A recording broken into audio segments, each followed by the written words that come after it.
complete.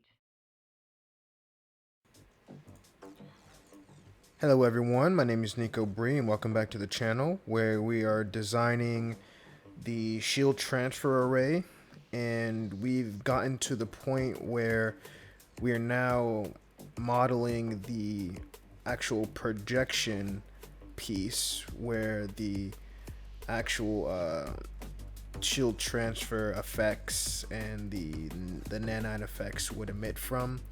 So when I was designing this, I took a lot of inspiration from the disruptor from Command and Conquer Tiberian Sun.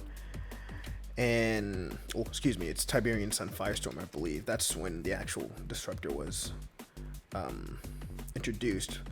But I really like the way that the disruptor dish was designed, and I used a lot of inspiration from Google Images, and I found a lot of concept art for different video game renditions of the disruptor. So there's a couple of Command and Conquer Tiberian Sun like first person shooters that utilize the disruptor tank in there or in their games, and they had like fully modeled, fully rendered disruptor tanks, that were sized up compared to actual people, and they had even more detailed versions of the disruptor dish and things of that nature. So I was like, okay, let me use that as inspiration. So you'll see me here using a lot of the offset tool.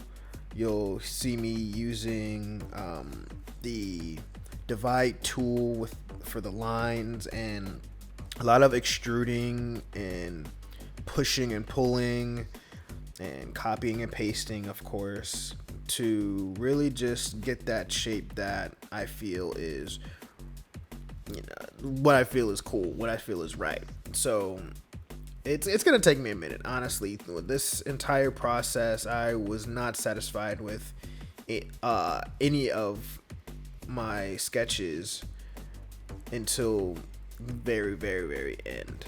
And one thing that I wanted to emphasize with this is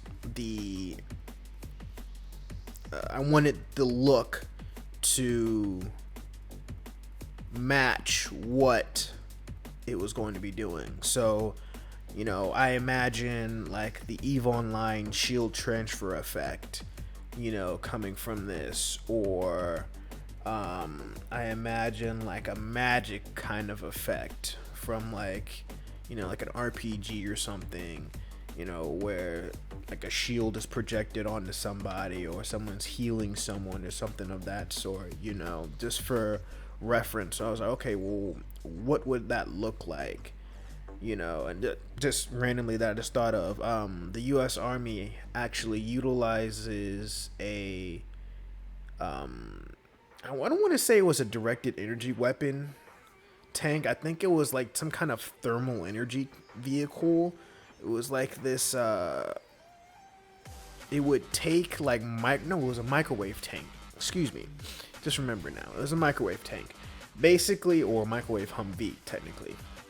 So they'd mount like this microwave emitter onto a Humvee, and I believe they would use that for either hunting ground forces or for riot control, believe it or not.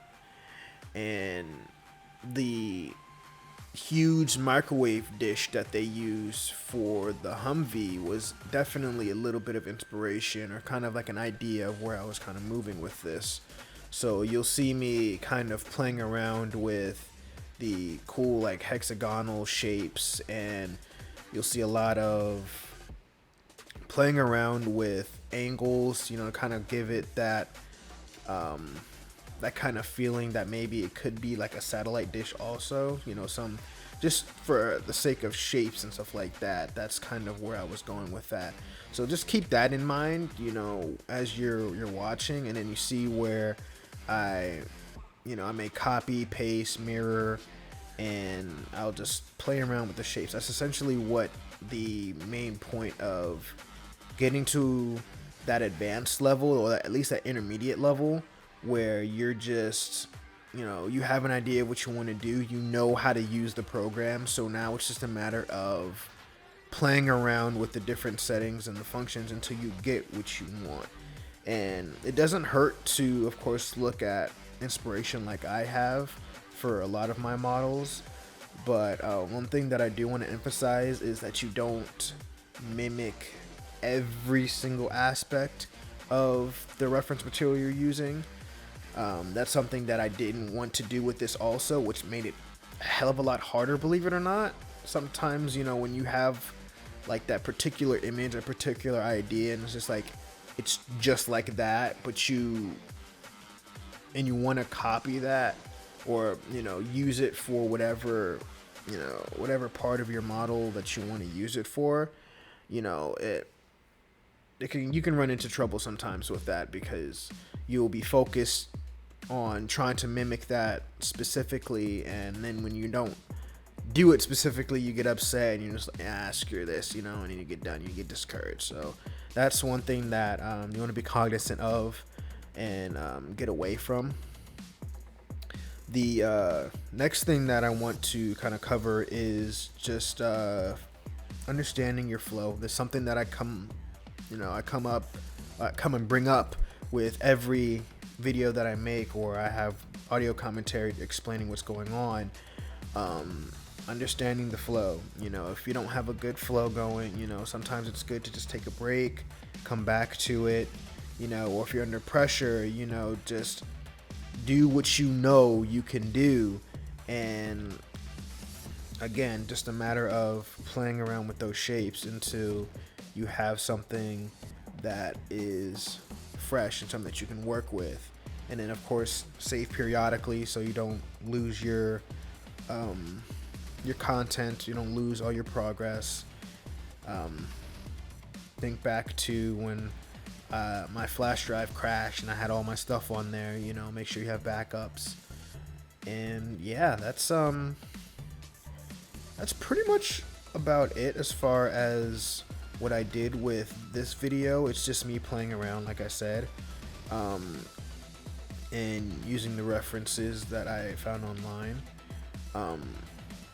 And there's a reason why I don't actually have all those references posted here, because there's so many that I was looking at. And believe it or not, whenever I make these videos, I have to actually cut a lot of the clips up and and make them merge in with the overall flow of the video, because I will stop designing midway through. And sometimes you may have noticed that with some of my faster videos, my fast-paced videos, where I'm just speeding through, so you guys see just the finished product. But there'll be like moments where I just kind of stop, and that's because I'm looking at inspiration. I'm looking at the images, I'm staring at them and admiring them, and that's a bad tactic, because you stare too long, you're admiring the image, you're not working on the project, and you forget about it sometimes. So you're just like, oh crap, let me get back on this, and then you realize, holy shit, I was recording. So yeah, that is just another touch on the methodology that I was using with this. Like I said, some of the key things that I used were offset, extruding, push-pull, line divide, and that was pretty much the primary tool sets that I was using for this. And yeah, in the next video, we're going to see what exactly I came up with. And we're going to be finishing up this little mini series of the different modules that will be going onto the support ship. And then, of course, I'll be getting into the support ship design and finishing that up with these new pieces involved.